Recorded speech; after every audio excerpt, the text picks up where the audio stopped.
Armastus ja suhted. See on miski, mis võib lüüa jalust ka kõige tugevamad mehed lahinguväljal. Armastust igatseb iga inimene, nii kõige rikkam ja tervem kui ka kõige vaesem ja haigem. See on nii edasiviiv kui ka hävitav jõud. See suudab muuta inimese elu hetkega, muutes tema maailmavaadet, uskumusi. Armastus võib olla mõte sinu hinge sees. See võib olla läte sinu soontes. See võib olla valu, mis teeb su hinge vaeseks. See võib olla katel, kui su süda vihast keeb.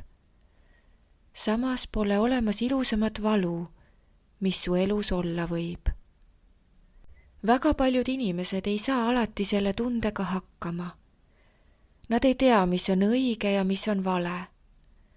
Pöördutakse minu poole, et ma vaataksin, mida saatus näitab nende suhte kohta. Kas ta ikka armastab mind? Kas ta petab mind? Kas ta palub mind naiseks? Miks ta suhtleb oma eksiga? Millal tuleb minu ellu uus armastus? Kas ma jäängi üksikuks? Äkki ma peaksin ta hoopis maha jätma? Mis on armastus üldiselt?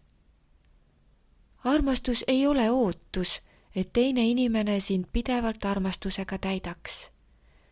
Armastus algab meie seest, mis on lugupidamine iseenda suhtes. Armastus ja armastusvõime algab endast. Ma armastan oma isiksust, ma olen õnnelik oma kehas ja armastan oma keha sellisena, nagu see on. Armastus on võime luua enda ümber armastust. Sa suudad seda kiirata ka enda ümber. Sa armastad oma tööd, mida sa iga päev teed. Sa armastad oma kolleege, kes on sinu ümber. Armastus on oskus saada kontakt looduse lummava ilu ja suursugususega, mis puudutab hinge kuni pisarateni. Armastus on võime näha ilu, headust eneses ja enese ümber. Kui ma armastan ennast ja olen täidetud oma sisemise väega, siis kutsub see ligi ka teisi ning inimestel on sinuga koos hea olla. Kes ei sooviks olla selline inimene, kes kiirgab rahu, armastust, headust ja harmooniat? Armastuse väega täidetud inimene ei karda, et ta jääb kellestki ilma või ei leia armastust.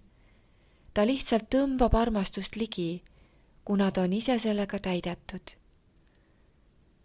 Suhtes on armastus pühendumine, kus tehakse kõik endast olenev, et armastatu ennast hästi tunneks, et ta oleks õnnelik ja armastatud. Täiuslikus suhtes mõlemad partnerid pühenduvad üksteisele. Hoolitsetakse kellegi eest tingimusteta. Tehakse kõik, et teisel oleks hea, aga ei oodata midagi vastu. On lihtsalt andmise soov, andmise rõõmust. See täidab su hinge armastusega ja see armastus tuleb sulle tagasi, kui mitte temalt, siis kindlasti kuskilt mujalt. Vaadates neid küsimusi, mis meeletult paljusid inimesi igapäevaselt puudutavad, kaasa arvatud mehi, siis ütlen ma sulle kindlalt, et armastus ei ole egoism. Armastus ei ole omandamishimu ja armastus ei ole soov inimest muuta enda tahte järgi. Armastus on tingimusteta. Parim näide tingimusteta armastusest on ema armastus. Ükskõik millega laps hakkama ei saa, ema ikka hoiab, kaitseb ja armastab teda. Olgu ta kes tahes. Sama kehtib ka mehe-naise vahelise armastusega. Tingimusteta armastuses ei karistata kedagi ja ei seata tingimusi. Mida iganes sinu armastatuga ei teeks, sa armastad teda ikkagi. Armastus ei saa otsa, kui isik, keda sina armastad, ei osuta vastu armastust. Sa aktsepteerid ja lepid sellega täielikult, et see isik, keda sina armastad, ei armasta sind vastu. Keegi ei saa seda sulle keelata, isegi see, kellele sa armastust saadad. Selline tingimusteta armastus vabastab igatsuse köidikutest ja suurendab sinu armastamise võimet. Inimesed kipuvad otsima vigu oma partneris. Kindlasti on tema süüdi, kui suhe ei toimi. Ei, see ei ole nii. Te peate vaatama eelkõige enda sisse. Võib-olla on hoopis seal midagi paigast ära. Kui sul tekib küsimus, kas su kaasa ikka armastab sind, siis mina ütlen sulle, et kui sina teda armastad, siis sa ei vaevaks sellega pead. Armastus on usaldus. Usaldama peab kõiges. Inimesed tahavad üksteist muuta vastavalt enda soovidele. Soovivad hoida üksteist lühikese keti otsas, et siis ei võta keegi teda sinult ära. Ma võin sulle öelda, et just siis ta sult ära võetaksegi.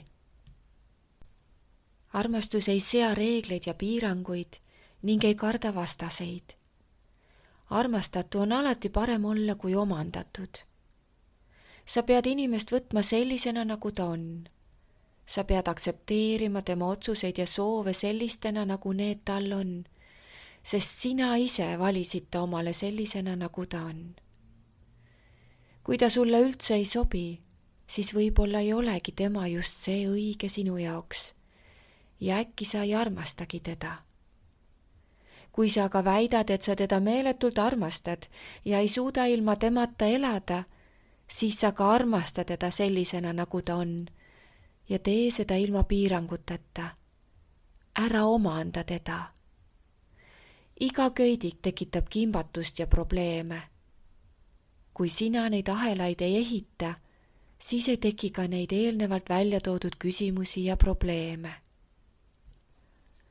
Kui sa tundsid, et sina oled üks nendest, kellest ma rääkisin, siis võib-olla on praegu see koht, kus sa peaksid maha istuma ja leidma aja enda jaoks, et teha selgeks, kas sa armastad iseennast, maailma ja seda inimest, keda väidad armastavat. Armastuse tunnetamine ja sellega toime tulemine on kõrgem pilotaaž. Paljud inimesed kukuvad ja läbivad ühte õppetundi kordi enne, kui selle selgeks saavad. Ka minul on veel palju õppida, isegi kui mul võib-olla on võti juba taskus. Inimesed seavad ikka oma isiklikud vajadused ettepoole ja ei lase ennast täiesti maha suruda ja see on ka inimlik. Kuid võib-olla on kuskil keegi, kes sinu huvisid ka arvesse võtab. Kui kaks inimest vastastikku üksteist armastavad, siis ei ole mingit põhjust suhtes kahtlemiseks ega usalduse kaotamiseks. Inimene, keda sa armastad, on justkui osake sinust. Sinu mõtted kuuluvad temale isegi siis, kui sa ei saa temaga koos olla. Sa annaksid selle inimese nimel kõik, et ta oleks õnnelik. Sa ei suuda teda vihata iialgi, olenemata sellest, mida see inimene teeb või on teinud sinule. Sa pead austama selle inimese vaba tahet teha oma valikuid ja otsuseid ise selles elus. Kui me hakkame inimest muutma selleks, kes ta ei ole, siis ta ei ole enam see inimene, kellesse sa armusid. Paljudel on vaja täna langetada üks oluline otsus, mis võib puudutada kogu sinu edasist elukäiku. Kui sa siiani oled kahelnud ja viivitanud, siis nüüd peaksid suunama oma mõistuse juba nädala lõppu, kuulama oma sisehäält ja andma südamele impulsi. Kontrolli, kus sa peaksid jagu saama vastanditest või sisevastuoludest ja liitma tervikuks midagi niisugust, mille pärast oled tülli läinud või mis on purunenud. Valgust ja armastust teile!